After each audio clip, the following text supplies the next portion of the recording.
Noel Thorpe aime se déguiser sa défensive, de rentrer des joueurs, sortir des joueurs, de créer le plus de confusion possible pour l'offensive, puis ça marche assez bien.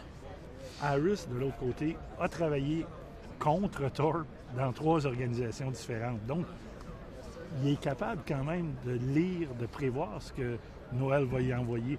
Est-ce que c'est une espèce de partie d'échec entre Harris et Noel Thorpe? Ben, tu sais, je vais te dire ça, OK?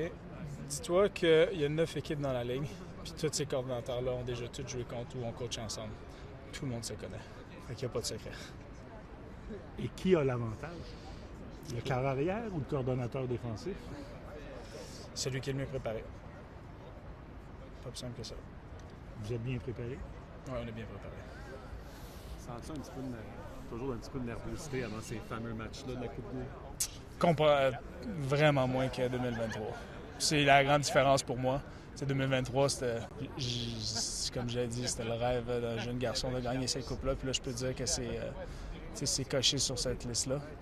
Je sens vraiment cette semaine-là plus légère, moins de pression que je me mets moi-même. Puis j'ai vraiment du fun cette semaine. Puis c'est toujours évidemment stressant ces moments-là, mais c'est quand même des moments que tu veux vivre. Tu aimes mieux vivre ça, cette excitation-là, toutes les émotions qui viennent avec qui est chez vous dans ton divan. Est-ce que tu es particulier de Winnipeg, du terrain, du stade? Y a-t-il quoi de particulier?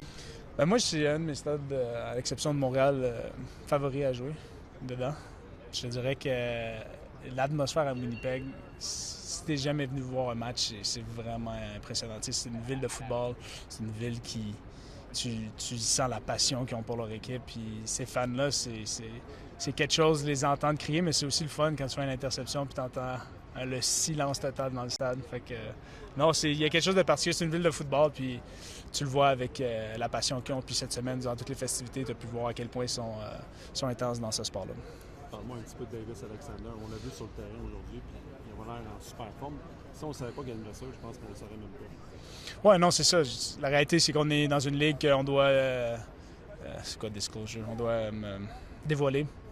Tu vois, je pense qu'on va dévoiler les blessures. Mais je te dis, il n'y a personne qui est 100% là. Même la personne qui est interviewée en ce moment. Il n'y a personne à 100% en ce moment. C'est juste le carrière, fait que la lumière est sur lui, donc c'est normal à un certain point. Puis ça fait partie du sport, là.